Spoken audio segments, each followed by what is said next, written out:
Hello everyone, welcome all of you to the series of UGC NET December 2025. ଆମେ ଏଇ ସିରିଜରେ cover କରିବା ହିଷ୍ଟ୍ରିର paper 2 subject ଯୋଉଟା କି ବିଲଙ୍ଗ କରୁଛି ୟୁନିଟ୍ 1 ରୁ ୟୁନିଟ୍ 10। ଆଜି ଆମେ ଷ୍ଟାର୍ଟ କରିବା ୟୁନିଟ୍ 10। ୟୁନିଟ୍ 10 ର ସିଲାବସ ଯଦି ଆମେ ଚେକ୍ କରିବା UGC NET ରେ ତାହେଲେ ଏଟା କଭର କରୁଛି these points ଯେମିତିକି scope and importance of history, objectivity and bias in history, heuristic operation, criticism in history, synthesis and presentation and all these things। ମୁଁ ୟାକୁ ଡିସ୍କସନ୍ କରିବାକୁ ଚାହୁଁନି, ଆମେ ନେକ୍ସଟ ଗୋଟେ କ୍ଲାସରେ ୟାକୁ କଭର କରି ଯିବା କାହିଁକିନା ବହୁତ ଟାଇମ୍ ସର୍ଟେଜ ଅଛି। ड्यूरिंग टाइम पीरियड ମୁଁ December 30 तक ମୁଁ ୟାକୁ ରିଭିଜନ एंड ऑल कवर କରିବାକୁ ଟାର୍ଗେଟ ରଖୁଛି, ମାନେ ୟୁନିଟ୍ 1 ଟୁ ୟୁନିଟ୍ 10। ଓକେ, तो एट फास्ट ଯେମିତିକି ମୁଁ ଏଠି ନେକ୍ସଟ ସ୍ଲାଇଡରେ ବି ମୁଁ ଦେଖେଇ ଦଉଛି ଯେ ଆମର last post modernism in history ପର୍ଯ୍ୟନ୍ତ ଷ୍ଟାର୍ଟିଂ କୋଉଠୁ ନା ସ୍କୋପ ଆଣ୍ଡ ଇମ୍ପୋର୍ଟାନ୍ସ ଅଫ ହିଷ୍ଟ୍ରିରୁ second last one is post modernism in history. ଏତିକି କଭର କରୁଛି ଆମର କୋଉଥିରେ ନା ୟୁନିଟ୍ 10 ରେ। ତାହେଲେ ଏଟ୍ ଫାଷ୍ଟ ଆମେ ପ୍ରଥମେ ଜାଣିବା ଯେ ହିଷ୍ଟ୍ରିର ମାନେ କଣ। ଯଦି ଆମେ ହିଷ୍ଟ୍ରି ପଢୁଛେ ତାହେଲେ ହିଷ୍ଟ୍ରିର ମିନିଂ କଣ ଫାଷ୍ଟ ଜାଣିବା। ତାହେଲେ ହିଷ୍ଟ୍ରିର ମିନିଂକୁ ଯଦି ମୁଁ ଆପଣଙ୍କୁ ବୁଝେଇବି ବା ଯଦି କହିବି ତାହେଲେ ମୁଁ କହିପାରିବି ହିଷ୍ଟ୍ରି ଗୋଟେ କଣ ନା systematic study of the past. ମୁଁ କହିପାରିବି systematic study of the past. ତାହେଲେ ଏଠି କଣ କଣ ଆମେ ଷ୍ଟଡି କରିବା, ଯେମିତି କି ପାଷ୍ଟ ଇଭେଣ୍ଟରେ ମାନେ ancient period ରୁ till modernization ବା modern period ଭିତରେ ଆମର ସିଷ୍ଟମେଟିକ ଆମେ ଷ୍ଟଡି କରିବା ଯେ per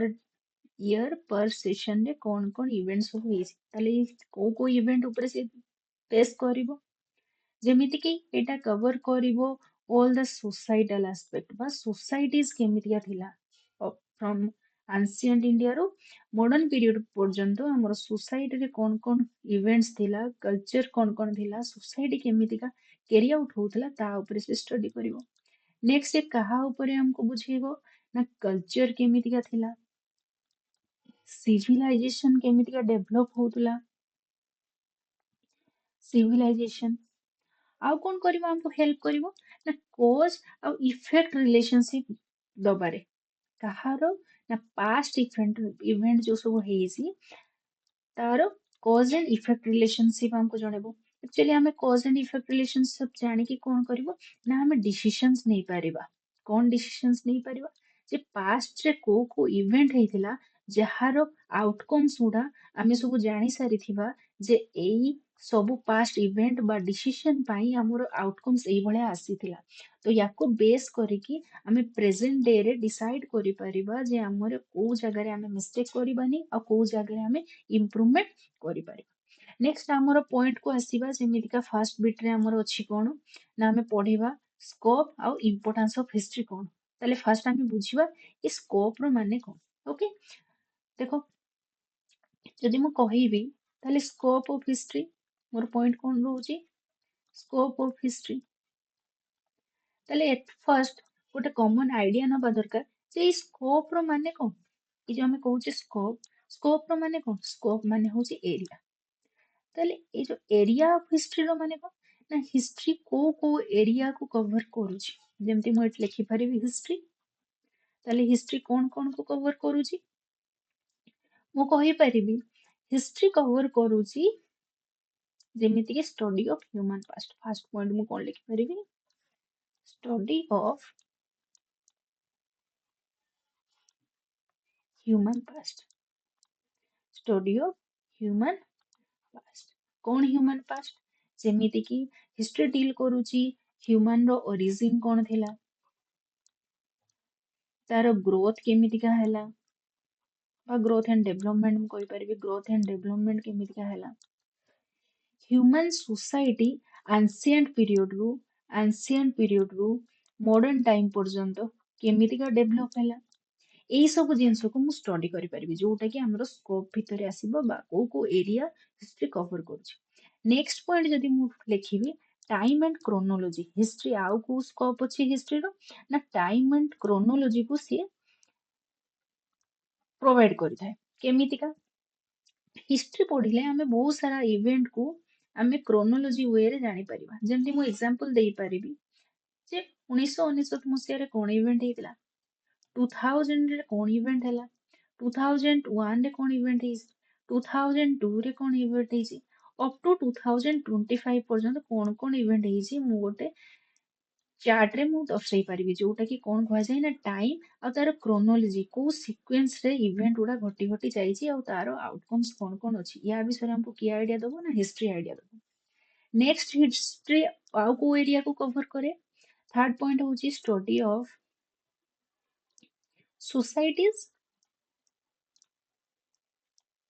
and civilisations society and civilisation कोन ए हिस्ट्री पढ़िबा द्वारा आमे कोन जानि परिबा ना एंशिएंट पीरियड रु मॉडर्न टाइम भितरे ए जो सिविलाइजेशन रो डेवलपमेंट केमितिका हेछि तार कल्चरल एस्पेक्ट रे कोन चेंजेस हेछि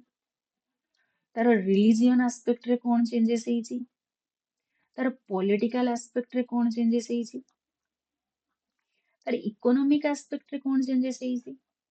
लास्ट वन तार सोशल लाइफ रे कोन चेंजेस हेछि मु एटा कोठु जानि परिबी ना हिस्ट्री रो स्कोप रो जानि परिबी next point study of great personality next point रे मु कहि परिबी स्टडी ऑफ ग्रेट पर्सनालिटीज जेमिति जदि आमे स्टार्टिंग करिबा हमर एंशिएंट पीरियड रो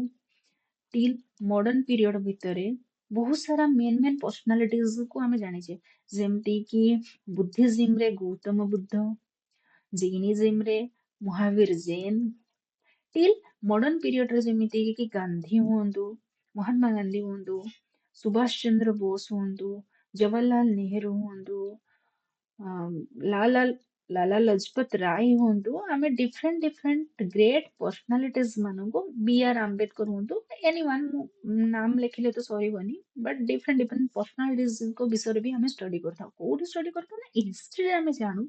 ए पर्सनालिटीज मानकर इवेंट कौन कौन थिला तांकर काम कौन कौन थिला जोटा कि एंशिएंट पीरियड रो हमें मॉडर्नाइजेशन पीरियड को हमें ग्रोथ करिछु ओके नेक्स्ट हमें कौन पढ़ी परिबा हिस्ट्री रे ना स्टडी ऑफ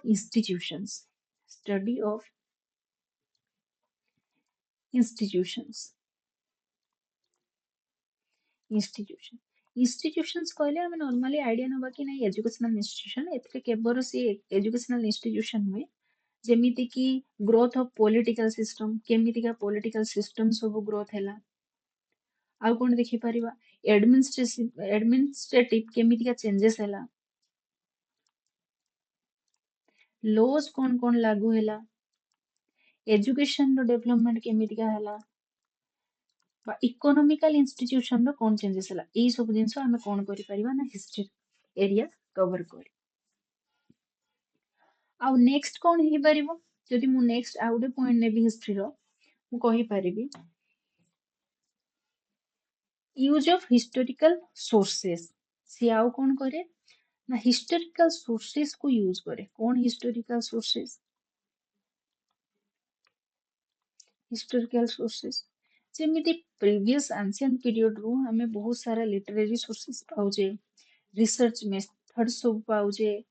बहुत सारा कोइन्स पाउजे आर्कियोलॉजिकल साइट्स सब अछि एई सब जिंस को स्टडी करिवा पई बा रिसर्च रे हमें आगु को जीवा पई हमको के स्कोप दिए ना हिस्ट्री स्कोप दिए एगुडा कोन हे गेला ना हिस्ट्री रो कोन कोन स्कोप बा एरिया अछि नेक्स्ट हमें देखिबा जे इम्पोर्टेंस ऑफ हिस्ट्री कोन कोन पई हमें इम्पोर्टेंस कोन हमें इम्पोर्टेंस माने हिस्ट्री हमें न पढ़िले कोन होबो की हैला तो इम्पोर्टेंस ऑफ हिस्ट्री हमें कोन देखिबा कोन importance of history first point रे से कहूची कोन इम्पोर्टेंस हेबो ना फास्ट पॉइंट तार अछि अंडरस्टैंडिंग द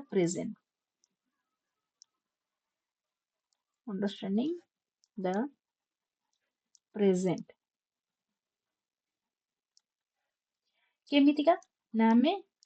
करेंट सोसाइटी को भी स्टडी करिवा करेंट रो कल्चर कोन अछि हमें जानि परिबा पॉलिटिकल एस्पेक्ट्स कौन अच्छी जानी परिवा प्रोब्लेम्स को आमे बुझी परिवा कौन कौन एराइज ही पारे बा आगु को डेवलप ही पारे केमितिका ना हिस्टोरिकल बैकग्राउंड देखिकी कौन हिस्टोरिकल बैकग्राउंड जे प्रीवियसली को इवेंट जोगु एई सब जिंस एराइज हेसी ताको आमे स्टडी करके आमे जानी परिबा जे प्रेजेंटली हमर कौन status of the society and culture and political the issues कौन कौन अछि आमे जानी नेक्स्ट पॉइंट रे से कौन कहला डेवलप्स क्रिटिकल थिंकिंग तार इंपोर्टेंस कौन अछि हिस्ट्री ना डेवलप करे क्रिटिकल थिंकिंग को क्रिटिकल थिंकिंग को कौन क्रिटिकल थिंकिंग ना जो पास्ट इवेंट सब होईसी से पास्ट इवेंट को केमितिका हमें एनालिसिस करबा ताको इवालुएट केमितिका करबा केमितिका ए फैक्ट्स को लॉजिकली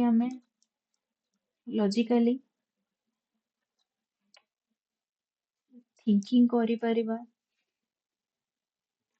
आ तार आउटकम सब कौन कौन अछि हमें केमितिका क्रिटिकली एनालिसिस करके आउटपुट बाहर करि परिबा से विषय रे भी आइडिया किए दिए ना हिस्ट्री दे नेक्स्ट कौन लेसन्स फ्रॉम द पास्ट आमे समस्ते जानिଛୁ आमे पास्ट रो बहुत किछि जिंस शिखि थाउ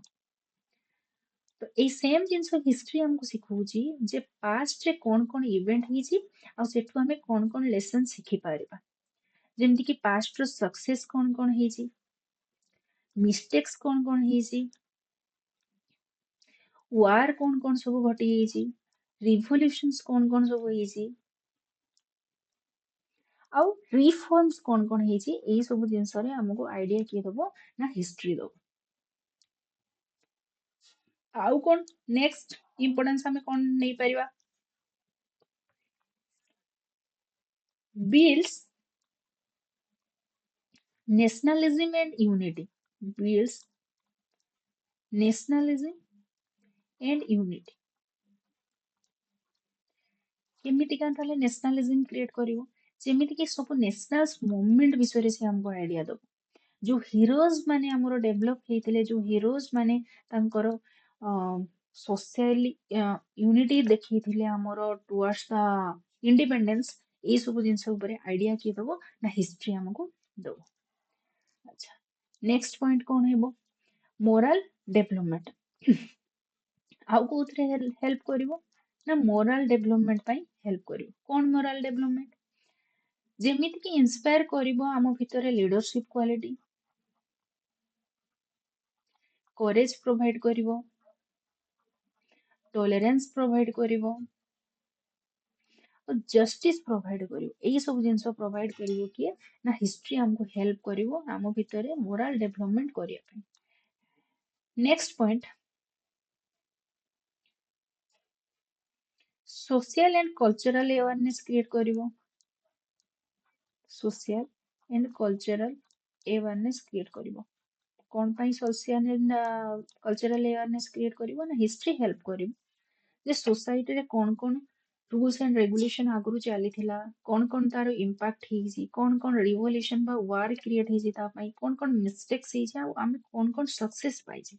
जोड़ा कि हिस्ट्री हमको आउ कौन हेल्प करिवो ना प्लानिंग करिया परे जे फ्यूचर कौन होबा दरकार केमिति हमें फ्यूचर रे डील करिवा दरकार सिचुएशन को प्रीवियस मिस्टेक को हमें जेमिति कि रिपीट न करू एई सब जिंस ऊपर ध्यान दबो एकेडमिक वैल्यूज को डेवलपमेंट करिवार ध्यान हबो तो ऑल ओवरली इंपोर्टेंस हमर हिस्ट्री रो बहुत सारा अछि आमे प्रीवियस बा पास्ट रो एवरीथिंग डील करिबा जे प्रेजेंट सिचुएशन ने आमे कोन कोन माने हमर सिचुएशन अछि एंड प्रेजेंट डे रे आमे कोन स्टेप्स नबा दरकार को मिस्टेक्स आमे न करिबा दरकार एई सब जिंस आमे जानिबा दरकार से हिसाब रे हमर कल्चरल एंड सोशल नॉर्म्स रखिबा अवेयरनेस क्रिएट करिबा जेमिति का हमर भितरे टॉलरेंस डेवलपमेंट करिबा प्रॉपर जस्टिस केमिति के मिलिबो आमे गोटे लीडरशिप क्वालिटी नबा डिफरेंट डिफरेंट पर्सनालिटी मानकर हीरोइज्म एस्पेक्ट को आमे काहे देखिथाउ ना सेटु आमे गोटे आइडिया गेन करिथाउ जे आमे केमिति का आमो पई निजो पई स्टैंड नबा ओके आजिका पई ए लेसन टा फास्ट बीट कवर करूची मु एमिति ईच एंड एवरी पार्ट रे गोटे गोटे बीट कवर करके जिबी टच रे रहिबा दरकार जे मु एई सीरीज भितरे मु कवर करिदेबी पूरा यूनिट 1 रु यूनिट 10 1 मंथ भितरे ମୁଁ